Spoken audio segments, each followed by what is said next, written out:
24 में मैं हूं गरिमा रितेश और अब रुक करेंगे देश की अहम खबरों का। साध्वी प्राची बोले, गाय का मांस खाने वालों को छोड़कर सबका डीएनए एक। एनिमल सेंटर पर क्रूरता, मेनका गांधी ने लिया बड़ा फैसला। जम्मू कश्मीर में 11 कर्मचारी बर्खास्त। भारतीय शोधकर्ताओं ने खोजा दुर्लभ सुपरनोवा। जीके शिव कुमार ने व्यक्ति को मारा थप्पड़।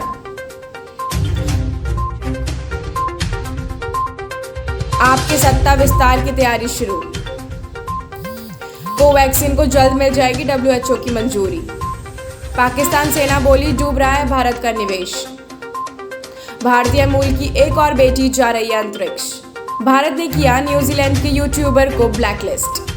विश्व हिंदू परिषद की नेता साध्वी प्राची ने RSS प्रमुख मोहन भागवत के बयान पर अपनी प्रतिक्रिया दी है। हाल ही में RSS प्रमुख मोहन भागवत ने कहा है कि सभी भारतीयों का DNA समान है। अब राजस्थान के दौसा जिले में कार्यक्रम के दौरान साध्वी ने कहा कि सभी भारतीयों के DNA समान है, सिर्फ उनका छोड़कर जो गाय का मांस खाते हैं। गौरतलब है कि संघ प्रमुख मोहन भागवत ने मुस्लिम राष्ट्रीय मंच द्वारा आयोजित कार्यक्रम में DNA संबंधित बात कही थी। इनके इस बयान के बाद देश में तरह तरह की प्रतिक्रिया सामने आई थी। 5 जुलाई को सोशल मीडिया पर एक कुत्ते को प्रताड़ित करने का वीडियो वायरल हुआ है। हालांकि वीडियो में यह स्पष्ट नहीं हुआ है कि यह कहां बनाया गया था, लेकिन दावों के मुताबिक ये संजय गांधी एनिमल सेंटर का था। शनिवार को जारी अपने बयान में मेनका गांधी ने स्वीकार किया है कि वीडियो उनके ही सेंटर का है। साथ ही उन्होंने ये भी कहा है कि इस वीडियो को देखकर वे अंदर तक हिल गई हैं। मेनका गांधी ने कहा, इस घटना ने हम सभी को भीतर तक हिला दिया है।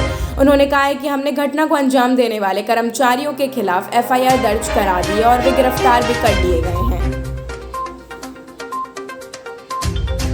जम्मू कश्मीर सरकार ने आतंकवादी संगठनों के सहयोगी के रूप में काम करने को लेकर अपने 11 कर्मचारियों को बर्खास्त कर दिया है। इनमें 2 पुलिसकर्मी और हिजबुल मुजाहिदीन के संस्थापक सलाउद्दीन के बेटे भी शामिल हैं। अधिकारियों ने शनिवार को यह जानकारी दी। इन 11 कर्मचारियों ने अनंतनाग से 4, बडगाम से 3, बारामूला, श्रीनगर, पुलवामा और कुपवाड़ा से 1-1। उन्हें भारतीय संविधान के अनुच्छेद 311 के तहत बर्खास्त किया गया है और इस अनुच्छेद में तय कोई जांच नहीं होती है। बताया जा रहा है कि ये लोग टेरर फंडिंग में शामिल थे। केंद्रीय विज्ञान और प्रौद्योगिकी मंत्रालय में शनिवार को जानकारी दी है कि भारतीय शोधकर्ताओं ने खास किस्म के चमकीले तारे का पता लगाने में सफलता हासिल की है। इस तरह के सुपरनोवा को सुपरलुमिनियस सुपरनोवा कहा जाता है और यह बेहद दुर्लभ होता है। यह सुपरनोवा तारा किसी दूसरे स्रोत की ऊर्जा को प्रकाशमान होता है। साथ ही इसकी मैग्नेटिक फील्ड भी काफी शक्तिशाली है। मंत्रालय का कहना है कि सुपरनोवा का गहराई से अध्ययन ब्रह्मांड के रहस्यों को सुलझाने में मददगार हो सकता है। कर्नाटक के कांग्रेस अध्यक्ष DK शिव कुमार ने शनिवार को उनके कंधे पर हाथ रखने की कोशिश कर रहे एक व्यक्ति को कथित तौर पर थप्पड़ मार दिया। यह वीडियो सोशल मीडिया पर वायरल हो गया और इसमें शिव कुमार को एक व्यक्ति से उनके नजदीक जाकर साथ साथ चलने और छूने की कोशिश से गुस्से में आते हुए देखा जा सकता है। भारतीय जनता पार्टी ने सोशल मीडिया पर इसकी आलोचना की। इस घटना का वीडियो ट्वीट करते हुए भाजपा के राष्ट्रीय महासचिव CV रवि ने कांग्रेस के पूर्व अध्यक्ष राहुल गांधी से पूछा है कि क्या उन्होंने शिव कुमार को हिंसा का लाइसेंस दे रखा है।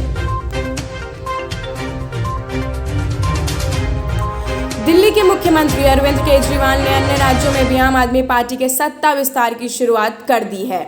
अगले साल जिन राज्यों में चुनाव होने वाले हैं वहां के लिए उन्होंने चुनावी वादे करने भी शुरू कर दिए हैं। आम आदमी पार्टी के मुखिया और दिल्ली के मुख्यमंत्री अरविंद केजरीवाल ने उत्तराखंड को लेकर ट्वीट किया है।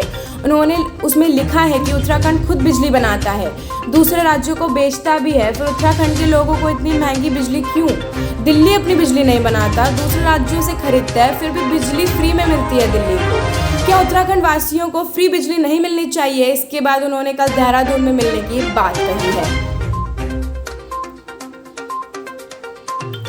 भारत बायोटेक की कोवैक्सीन की जल्द ही WHO की मंजूरी मिलने वाली है। WHO के मुखिया डॉक्टर सौम्या स्वामीनाथन ने कहा है कि विश्व संगठन द्वारा कोवैक्सीन को अगले 4 से 6 सप्ताह में इमरजेंसी यूज लिस्टिंग के लिए मंजूरी देने की संभावना है। कंपनीज को अप्रूवल के लिए अपना सुरक्षा डेटा, पूरा ट्रायल डेटा और यहां तक कि निर्माण गुणवत्ता डेटा भी जमा करना होता है। भारत बायोटेक ने पहले ही डेटा जमा करना शुरू कर दिया है और इसके डोजियर का आकलन किया जा रहा है। ये समिति द्वारा समीक्षा की जाने वाली अगली वैक्सीन है और अगले 4 से 6 सप्ताह में इसे अप्रूव करने के लेकर निर्णय लिया जाएगा।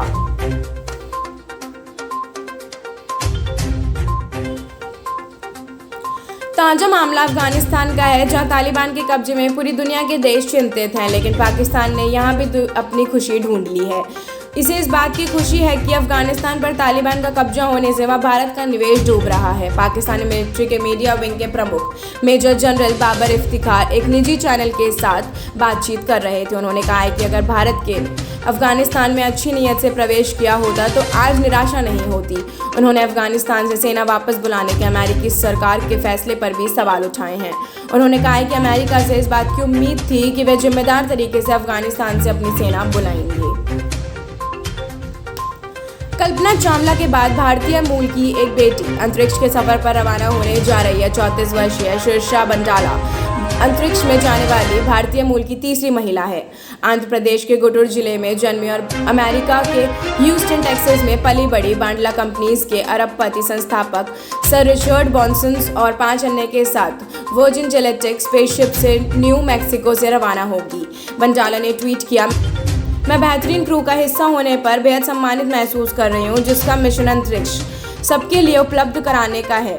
वर्जिन गैलेक्टिक्स पर बताए गए प्रोफाइल के मुताबिक बंडाला अंतरिक्ष यात्री नंबर 004 होगी और फ्लाइट में इनकी भूमिका रिसर्चर एक्सपीरियंस की होगी। भारत ने न्यूजीलैंड के मशहूर यूट्यूबर कार्ल रॉक को वीज़ा मानदंडों का उल्लंघन करने के आरोप में 1 साल के लिए ब्लैकलिस्ट कर दिया है और वीज़ा कैंसिल कर दिया है।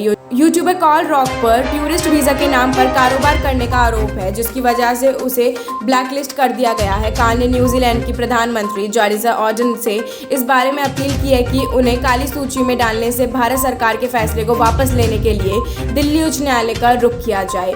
उन्होंने जन समर्थन जुटाने के लिए एक ऑनलाइन याचिका भी शुरू की है। केंद्रीय गृह मंत्रालय के अधिकारियों ने कहा कि वीज़ा नियमों एवं शर्तों का उल्लंघन करने को लेकर न्यूजीलैंड के नागरिक को अगले साल तक भारत में प्रवेश करने से रोक दिया गया है।